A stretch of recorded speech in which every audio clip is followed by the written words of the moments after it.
The Monica Makes It Happen podcast is proudly supported by Ponce Bank. Hi, everybody. You're watching the Monica Makes It Happen podcast with our new partners. Can't believe this. Pinch me right now. Ponce Bank is one of our new partners. And Pix11, we are partnering together, right, Carlos? Yes. Right, Madeline? To make things happen in your community. We're always about community. Community comes first. And now we're doing it in a big way, partnering with one of the biggest financial institutions in the world, a multi-billion-dollar company. Did I say billions? I did. Pinch me, pinch me, pinch me. And Pix11, which you know our brand. We always are fighting for you and trying to help you in your homes, community centers, you name it, wherever you need us. Housing is my specialty. Two extraordinary individuals join us today. And Carlos, you're a friend of the show. Carlos is CEO and president of Ponce Bank, Carlos Naudon. But you might not know her, but you've probably seen her at every event possible, because I know I see her all over the city. Madeline Marquez, she's probably going to have her own podcast. So just remember that I discovered her. I think, Carlos, you discovered her. Executive Vice Chief External Affairs Officer of Ponce Bank, Madeline Marquez. You even have that alliteration going, too. Madeline Marquez makes it happen. Madeline, I'm so glad you're going to be here. We make it happen. We make it happen. It's a we, right? So the way we do this podcast, and Carlos knows this, we tell their stories, then we go to a commercial break, and then we come back with just the objectives of the organization, the community outreach that you do, and the business. Some little tips, if you could give us some tips. And then we come back with a speed round at the end and some surprises that you won't want to miss. But first, Madeline, I'm going to start off with you. Your story. You are the two most powerful people at Ponce Bank, creating this incredible legacy for our community all across the country, really. It's not just New York City or the tri-state. What is your story? Why are you so driven to do this? Well, my mother came here from Puerto Rico in 1959, so I'm the first generation Puerto Rican here in New York. We lived in the Lower East Side and then transplanted many years later to the Bronx. But growing up poor, someone once asked me how did I start my banking career, especially when lack of women were in the industry. And it's very simple. I didn't have the money around me, so I figured I'd be around the money. Why did I think of that? And go into the banking industry. I should have thought of that, but that's brilliant. And so you just thought, I want to be around money because there's power in women having money, which I always say that is. But Carlos, you are one of those people that's empowering so many to build wealth, because health is wealth, wealth is health. What is your story? We know can you just tell people at home, if they don't know, you came here with nothing. That's and correct. now you're running billions of dollars. Yeah. How did that, what's the story there? Well, it's about the upbringing. I got off a boat with very little language, etc. But in my upbringing, my family in South America, in Chile, they were immigrants themselves from Europe. So we knew the hardships and we knew the struggles that my grandparents and parents had. And so to me, it was different language, different place, but same struggle. How an immigrant can survive in the community. And, to me, it was all about education. And so, I worked very hard to get. Somebody said once that I has more degrees than a thermometer.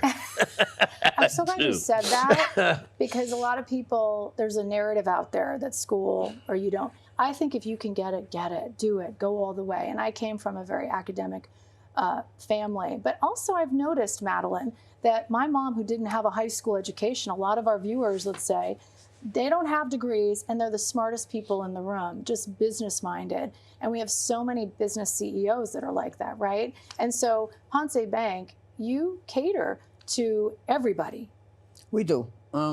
We serve all the communities throughout New York City and also Union City, New Jersey.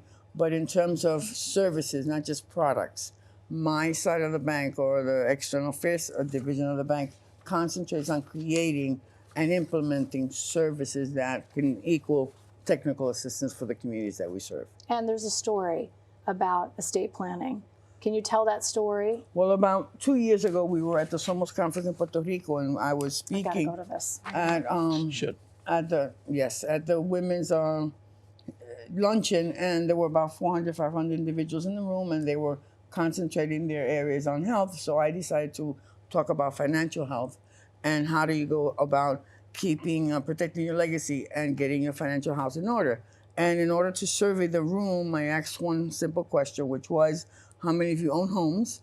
And everybody raised their hands because that's the first thing one tends to acquire when you're going after wealth. Yeah. And everybody raised their hands. And then I said, okay, keep them up if you have a will. And all the hands in the room went down except for 6. And you can feel the tension in the room as just everybody looked at the 6 hands that were still up. And I was on the stage behind the podium, and I used the opportunity to hang on to that podium because I thought I was going to faint behind the can of the can of worms I opened up. And then I looked at them and said, I don't know what I'll be able to do, but I promise you I will do something. And then I finished my speaking points, and as soon as I got off the stage and after all the panel was over, it was like it was a deluge of people coming onto the table where I was at. Wow. Giving me their contact information, all of that. I can see that, right, Carlos? We can see, like... And then I ran to Carlos.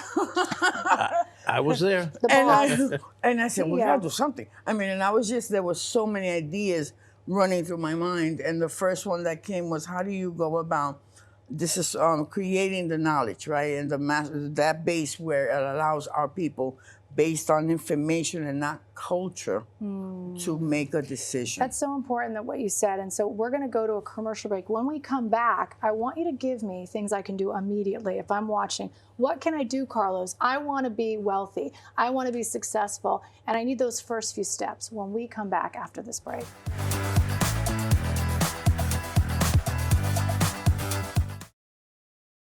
Okay, we're back. We are with Ponce Bank, the two bosses at Ponce Bank. And, Carlos, we just heard this incredible story of this need. So we know people are not talking about it, specifically in Black and brown communities. We're not talking about it, and we need to start talking about money more and legacy. What can someone do immediately if they feel like, I don't know anything about a will, I don't know anything about legacy? What's going on? Look, they had to understand the risk that they're facing.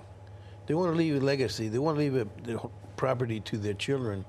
If they don't have a will and a way of passing it down, they may lose it. The state, with the federal government, will charge over 50% of the value of the estate if you don't have the proper tools to protect it. And so...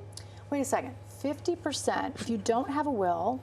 And your assets are a certain size, yes, you will end up essentially paying estate and gift taxes. I don't think people know that. Yeah, but also let me also try to answer that question from our people's perspective. Yes. Many of our people don't see that they have a legacy to leave behind. They think that this is just for rich, famous individuals. And my advice to you is, if you have a child, trust me, you have a legacy to leave behind. That's issue number one. And from a cultural perspective, what is going on is that we're not taught that in our culture.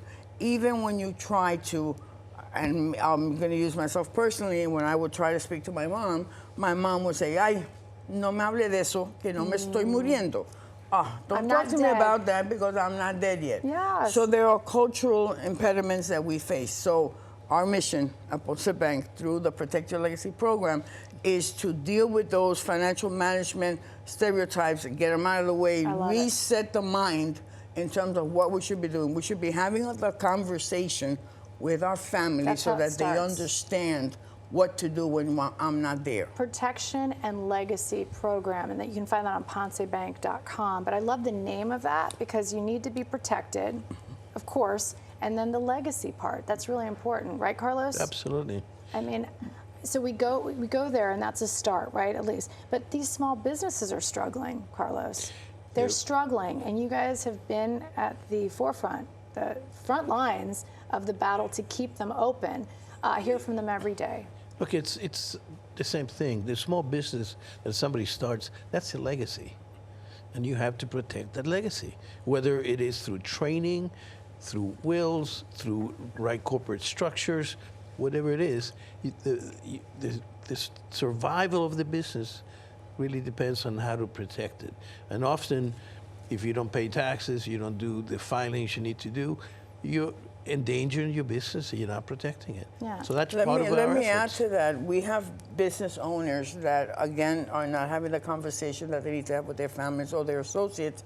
So when they pass on, those businesses Done. wind up done. Yeah. How long And can they last for with any us? assets that are left over from even a family and or an entrepreneur, those assets go to the state. And then your relatives or your family needs to go through probate to get I and love that we're obtain those talking about assets. this. I didn't really know we were going to go this deep, but I think this is the number one thing. So each show, we're going to try to uncover something Well, else. the program that we created has 4 parts. Allow me to explain. First is the financial management piece, which helps people deal with all the money issues that they were raised with so that we can reset that mind. We then go into wills and trusts, and then we go into also, because we are the sandwich generation, allow me to explain that. We are raising our children and we're also taking care of our parents. So we get into estate planning for children with disability and elder care. And then the last session is how to take insurance policies so that you can create intergenerational wealth. Those are the 4 sessions I want to take that that. we created. Can I do these programs? Well, yes, anyone Absolutely. can. I'll do these programs too. I need to learn any age, right? Start at any age. There's no judgment for that.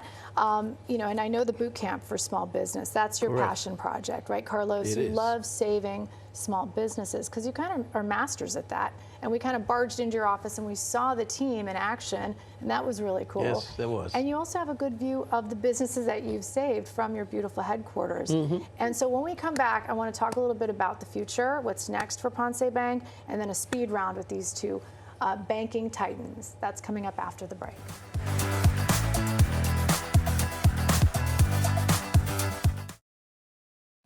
Okay, we're back. Madeline, you got to take a quick drink because this is our speed round. We love this part. This is my favorite part of the show. When we talk a little bit like in a fast way about like things I really want to know about, especially finance. I'm so excited. And I wish more people, if I want money, if I want to be wealthy, you got to be around it. You got to research. You got to be in depth about it, and be with the best is what I'm learning.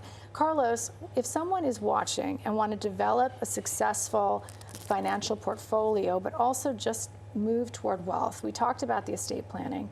What's another thing that they can do? I mean, I might as well exploit the 2 of you. What can you do to go in that direction right away that maybe they don't know?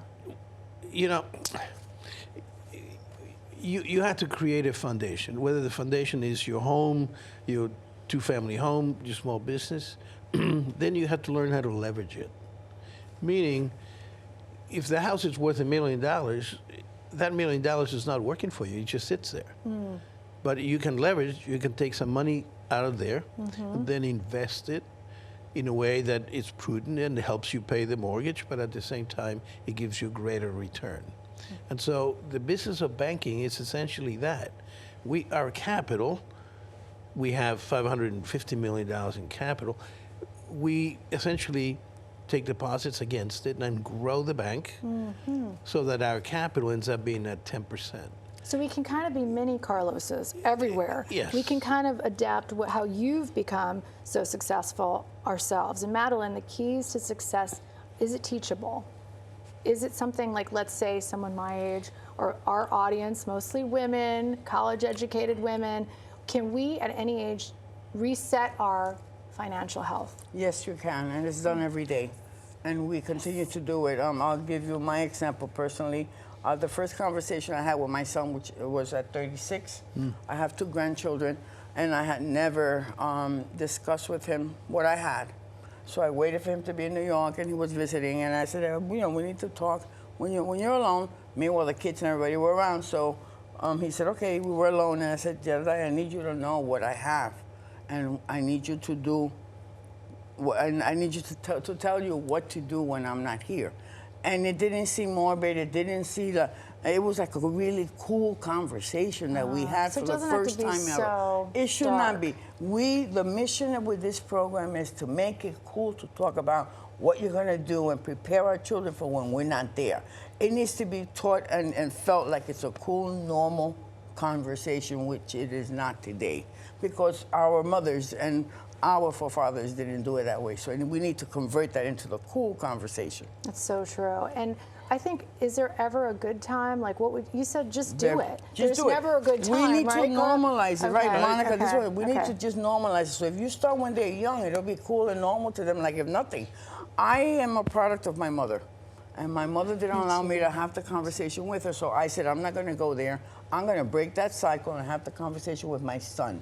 And it took me 36 years, because he was 36 years old I'm when so glad that you admitted that, because So- I feel like, well, you know. But once I did it, I felt so free. free. Once I did it, I felt as a mother, I had prepared my son. But it's not a one-time conversation. Correct. It has to repeat itself. Yes. Because things change. You acquire a different house, you do this, you do that. They and get so- married, you know.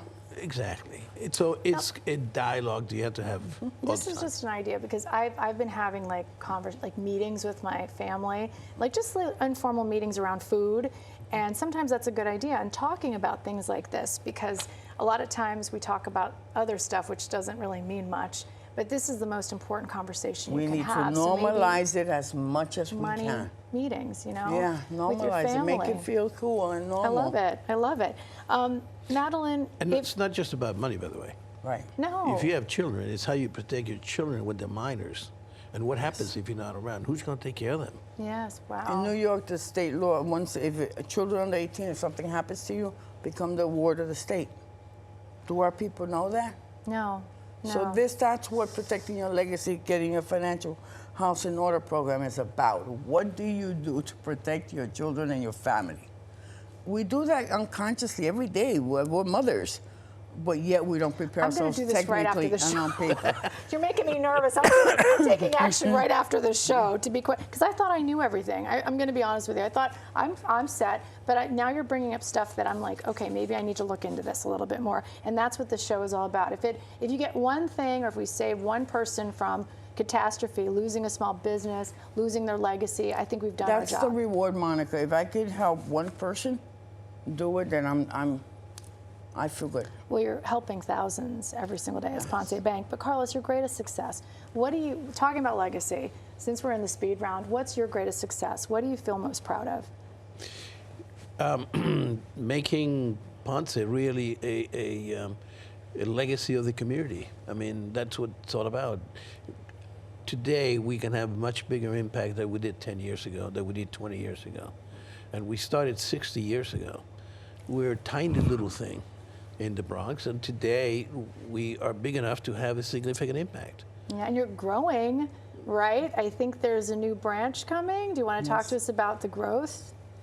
Well, you talked about the legacy of Ponce. For me, when I was a child, my mother took me to Southern Boulevard, where the first branch of Ponce de Leon was established. And I look 60-some odd years later, and I am EVP of that branch. I would have never dreamed of that as being a child. Also, it was started in 1960 on Southern Boulevard when there were no banks there. So our legacy is deep and it's rooted in the South Bronx. And now we have our branches throughout all the boroughs, and our newest branch is going to be in Inwood on 207th Street. That's incredible. Coming now in August or September. September. Okay, I got to mark our calendars. We're going to be there as a news station. And Carlos, I always like to end with hope. We're wrapping up here. The future looks bright. The best is yet to come. We know that. But what kind of hope can you give people who might be living paycheck to paycheck, struggling with their small business, don't have a lot of answers? What do you want to tell them direct? You got to get involved. You got to be at the table, because otherwise you're part of the menu. Get there, become part of the community. You live there, do things for the community, whether it's a community board, a not-for-profit organization, or taking courses at Ponce Bank.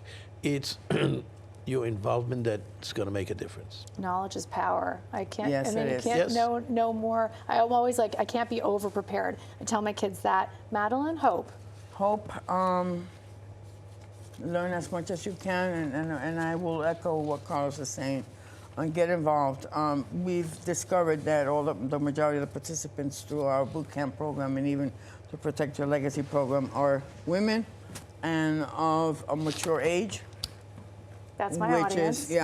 That's my eyes. That's who I play to. Now, I can never surprise anybody, but you are our Ponce Bank Pix 11 community champions. And of course, you already have them, Carlos. But this one is special because it has the emblem on it, your beautiful logo. Thank you so and much. I'm so grateful too. Thank you for being on our podcast. We have a gift for you too. Oh, I get a gift too? Yes, you do. Yes. You get our That's one way to wonderful my heart. Ponce Bank. Oh, everybody's Okay. going to want this. I Look, know. everybody, this is going to be hotter than, look at that. Wow, this is great. This is the perfect size and perfect length for all Yes, my it stuff, is. my makeup. Okay. Also, we want to give you this book that Oscar Pereira Abello created called The Banks We Deserve, and we're highly featured in this bank in terms of what we've done in the communities. Okay, so the banks we deserve, and you are in, I think it's marked where you're, It where you're starts with mentioned. Yes. A number of with places. Ponce. Mental note, if I write a book, mention Ponce Bank. And then, but anyway, the banks we deserve, I love that. I always am looking for good reading, especially about finances. Thanks, both of you, and thanks Thank for you. the support. Thank you for having us. It's because of corporations and banks like you that we're able to do the stories that we do. So let's keep making it happen together. See you next time.